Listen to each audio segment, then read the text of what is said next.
Mes chers enfants, je suis le pape Léon XIV et je vous accueille en ce moment sacré où nos cœurs s'ouvrent à la lumière divine. En ce cheminement spirituel, je vous invite, avec toute l'affection d'un père, à laisser un j'aime sur cette vidéo et à vous abonner à notre canal. C'est ainsi que nous pourrons, ensemble, continuer à répandre la parole de Dieu, cette source inépuisable de réconfort et de vérité à tous ceux qui la cherchent jour après jour. Mon fils, ma fille, le monde dans lequel nous vivons, ce monde du 21e siècle, est rempli de merveilles, certes, mais aussi de tentations subtiles, de pièges invisibles qui peuvent, sans que nous nous en rendions compte, nous éloigner du chemin de la foi. Aujourd'hui, je souhaite méditer avec vous sur une parole tirée de la première épître de Jean, au chapitre 5, verset 21. Petits enfants, gardez-vous des idoles.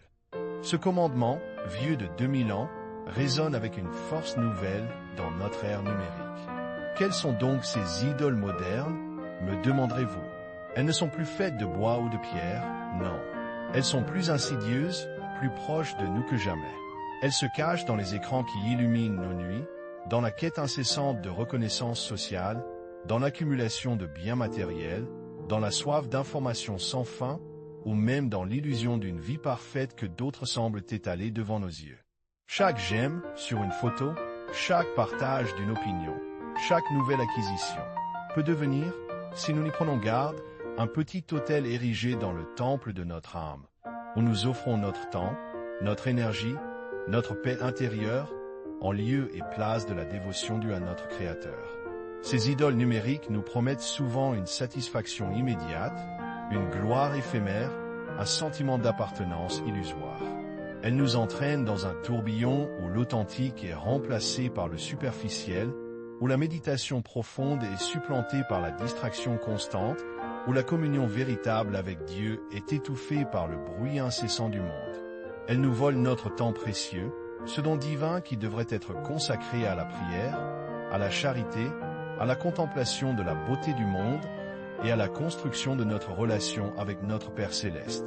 Mes enfants, la mission que le Seigneur m'a confiée et que nous partageons ici est d'apporter une lumière de vérité et d'espérance à travers ce monde parfois obscur.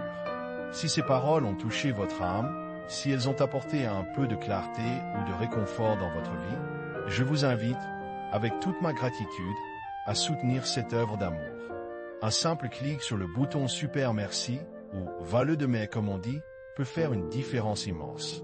Votre généreuse contribution financière, un acte volontaire d'amour et de foi, nous aide à maintenir cette mission vitale, à porter la bonne nouvelle à ceux qui ont perdu leur chemin, à éclairer les cœurs remplis d'obscurité et de désespoir.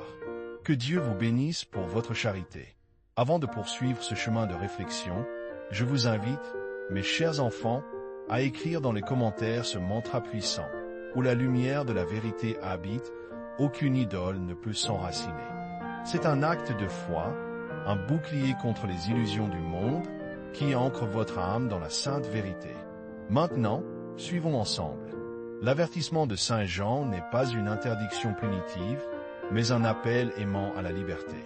Car se libérer des idoles, c'est se libérer de leurs chaînes, de l'esclavage de l'apparence, de l'anxiété du manque, de la peur d'être ignoré.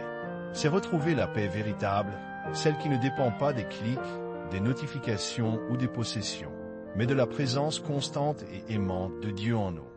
Souvenez-vous, mes enfants, que votre foi est un trésor inestimable, plus précieux que toutes les richesses et toutes les gloires passagères de ce monde.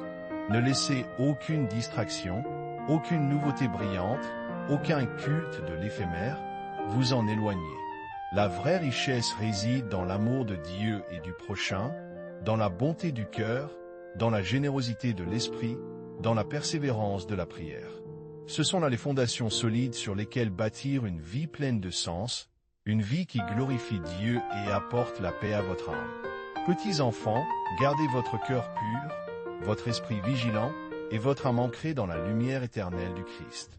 Que la paix du Seigneur soit avec vous. Que la Vierge Marie vous protège et vous guide sur le chemin de la vérité. Et que la bénédiction du Père, du Fils et du Saint-Esprit descende sur vous et demeure avec vous, maintenant et pour les siècles des siècles. Amen.